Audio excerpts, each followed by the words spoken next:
মহান রবকে আমাদের একমাত্র প্রভু হিসাবে স্বীকার করেছি। আমরা একমাত্র তার নিয়ম অনুযায়ী চলতে চাই। অন্যরাও চলুক, এই কথা আমরা তাদেরকে বুঝাইতে চাই। এটাই ছিল আমাদের অপরাধ। কি কথা বুঝে আছে?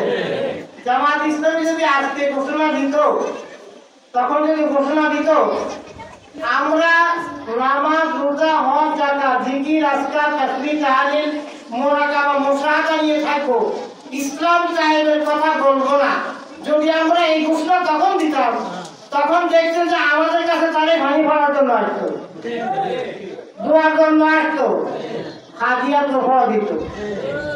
কি কথা বুঝে আছে? আমাদের দোষ একটাই, আমরা আল্লাহর দেওয়া বিধান অর্থাৎ ইসলাম কায়েমের কথা বলি।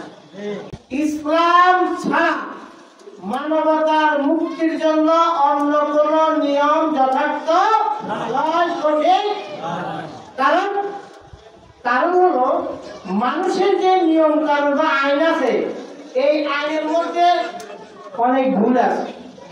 সব ভুল আমি এই কথা বলবো না, অনেক ভুল আছে। তো ভুল দিয়ে কি চলা যায়? আর আল্লাহ দেওয়া বিধানের মধ্যে ভুল আছে? আল্লাহ তাআলা বলেন ফাইন্না ইয়াতিয়ান্নাকুম মিন্নি হুদান ফামান তাবিআ হুদায়া ফালা খাউফুন আলাইহিম ওয়ালা হুম ইয়াহজানুন।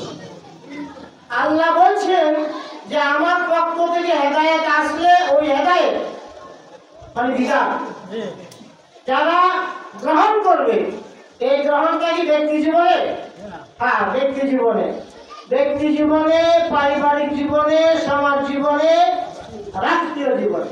কথা বুঝে আসছে? যারা গ্রহণ করবে ফালা খাউফুন আলাইহিম, তাদের কোনো ভয় নাই, ওয়ালা হুম ইয়াহজানুন, কোনো চিন্তা এবং টেনশন তাদের থাকবে না। এটা কি কার কথা? কারণ আল্লাহ তাআলার বিধানটা হলো এমন, লা রাইবা ফি, আল্লাহর বিধানের মধ্যে কোনো ভুল নাই, ত্রুটি নাই।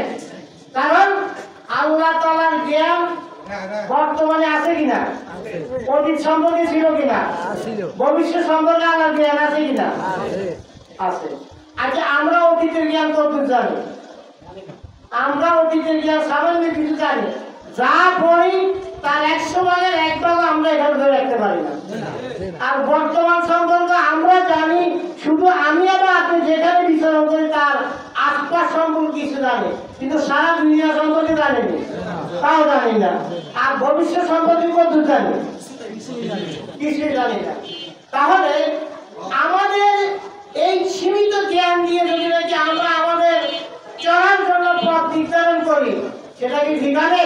না, আল্লাহ যেটা বলছে সেটা ঠিক হবে। আল্লাহকে ঠিক হবে, কারণ তার জ্ঞান একবারে অনন্তকাল পর্যন্ত কি হবে না হবে এটা তার জ্ঞান আছে।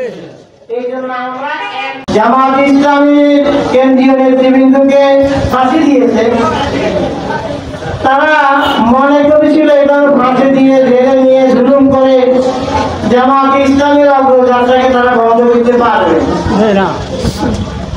আল্লাহ তাআলার ফয়সালা তো ভিন্ন। মানুষের মুক্তির ধর্ম ইসলাম শুধু মুসলমানদের মুক্তির কথা বলে নাই, ইসলাম মানবতার মুক্তির কথা বলেছে।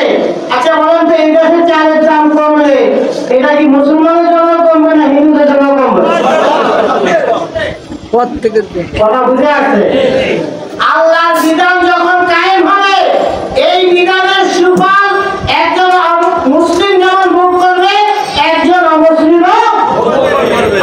এরপরে আসেন অমুসলিমের একটা চিন্তা হতে পারে, তাহলে আমরা তো এই দেশের মধ্যে একেবারে মুসলিম থাকবো, মানে আমাদের জুলুম করবে। ইসলাম কি বলে? ইসলাম বলে আল্লাহ রাসূল সাল্লাল্লাহু আলাইহি ওয়াসাল্লাম বলেছেন, কোন মুসলমান যদি কোন অমুসলমানের উপর জুলুম করে, আমি রাসূল কিয়ামতের দিন হাসরের ময়দানে সেই অমুসলিমের পক্ষে ওই মুসলমানের বিরুদ্ধে মামলা দিব। এই কথা বুঝে আছে?